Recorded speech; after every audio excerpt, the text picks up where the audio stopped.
Hello, this is the Watchdog, and welcome back to Fun with Watches. If watches weren't fun, you'd only need one. Today we're going to review the Forsining A275 bronze plated watch. Let's start out with the wrist check. I'm wearing this Phil Never FN 1801 big old honking dive watch. And Greg was wearing my Pagani Design YS011. Greg said he watched a new series on Netflix about the time Amadella was learning how to put on all that jewelry and the earrings kept falling out because she kept losing the backings. It's called The Queen's, damn it. All right, let's take a look at the watch. This is a Forsining, so it comes in a box that says limited edition, and there's nothing limited about this edition. And here is the watch. Looks like I got a little smudge here. But yeah, this is a nice looking watch. It's not a bad looking watch at all, considering it's around $20. Another Forsining on my channel. When I unboxed this watch, I mistakenly called it a Shenua, as some of the pictures on AliExpress ad says Shenua, where this watch says automatic right below the hands. Other pictures simply say automatic and match mine, and the box instructions are identical to the last Forsining I had, and the ad says Forsining in the description, so I think it's really a Forsining. The ad also says that this watch is environment vacuum bronze plated, whatever that means. Whatever it is, it does give the watch a nice look, and I do like the finish of the watch. Unfortunately, this watch has fake pushers, as the movement is just a three-hander. This watch only comes in one colorway, and the brown leather strap is the only option. And you can't put it on a bracelet because the end links are integrated into the case. The watch is 43.5 millimeters at the bezel, 53 millimeters lug to lug, so this is a big watch. And it's 16.7 millimeters thick, including the dome crystal. Sure doesn't look that thick, but it is. Has a 22 millimeter lug width, and it tapers down to 20 at the buckle, and weighs 88 grams on the supplied leather strap. The bezel has a tachymeter. Why does it have a tachymeter? I don't know. This is not a chronograph, even though it has these fake pushers. So anyway, yes, it has a tachymeter. So I guess, and the thing is too, you could say, well, I could just hack it at the 12 and then start it. This movement doesn't hack. So you'll never be able to use the tachymeter ever. You would just have a coincidence that whatever you were timing would just start right when the 12 hit. Then we have the dial. We have a Wristshot chapter ring with the minute markers and minute counters. And then we have the inner dial. We have another chapter ring. And then we have the indices, which are Roman numerals. And then we have a few fake little jewels here. And this is a skeleton dial. And it's not a bad looking skeleton dial. You can see the balance wheel spinning, and you can see the gears moving. So I've definitely seen ones that didn't look near as nice as this. And then we have the hands. We have skeleton hands, and the tips are loomed. And then we have a second hand with a lollipop and a red tip. There is no date on this watch, and there's no date on the movement. Then we have a unsigned push-pull crown. Once again, the movement does not hack. And then these pushers are fake. They don't do anything. You can't even press them.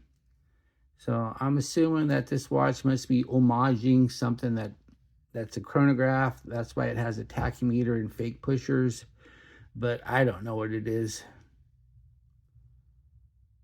Then we have the crystal. The crystal is a dome mineral glass. It's single dome because you can see all kinds of distortion.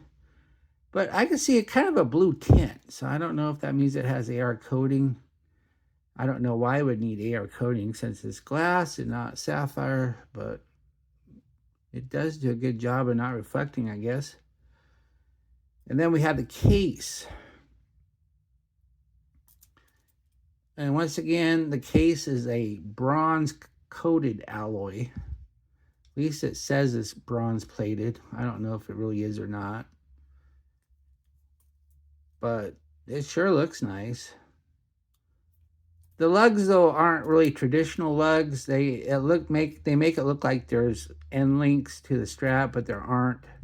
They're built into the case, and so that kind of limits the kind of straps you can put on. They got to be fairly thin.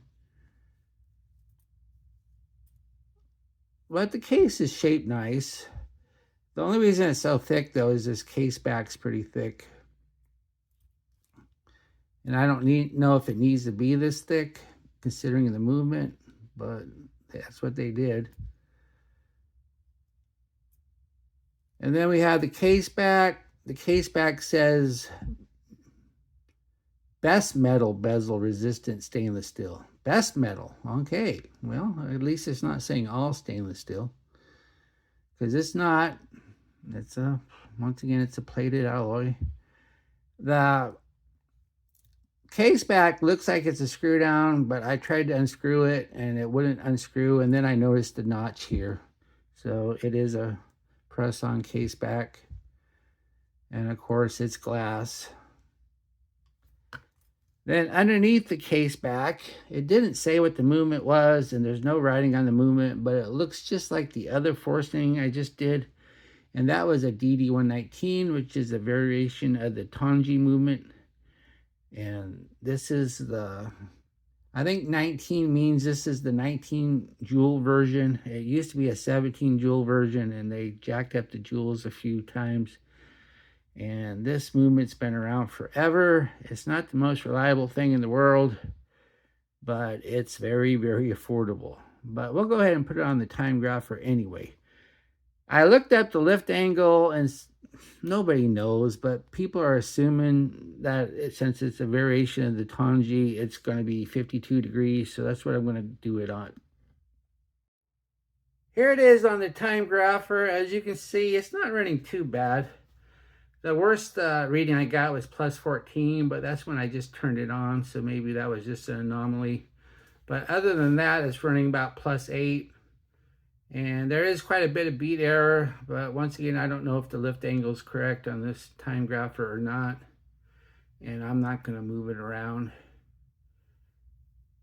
But the amplitude is not bad, so I think it's running not bad considering the price of this watch. Then we have the strap. The strap says genuine leather on the ad, but it doesn't say genuine leather on the strap. And I don't know. I don't think it is genuine leather. I think it's a synthetic, but I don't know for a fact. The stitching doesn't seem bad, and it's got these rivets, but no quick release. And it does have a nice buckle, and the buckle matches the finish of the case, and the rivets match the finish of the case. And it feels good. I just don't know if it's real leather or not. All I could do is really cut it. I'm not going to do that. Here's the watch and my 7.5-inch wrist. That looks nice. It wears nice. Yeah, it's a big chunky watch, but it doesn't look as big as it is. And I have 5 notches left, so you'll be able to wear this if you have a big wrist. And of course, it's easy enough to change straps if you need a bigger one. But once again, no quick release. Here we are in the Lume room. I'm surprised this watch even has Lume, but since it has it, we will test it. As we speed up the time, we see that only the skeleton hands are loomed and the second hand lollipop. None of the indices are loomed at all, and the hands are fading fairly fast. Nobody buys a watch like this for the Lume, but I've seen a lot worse. What I like about this watch? Well, I like this bronze plated alloy case. I think it looks really nice. And I like the bezel, even though it has a useless tachymeter on it.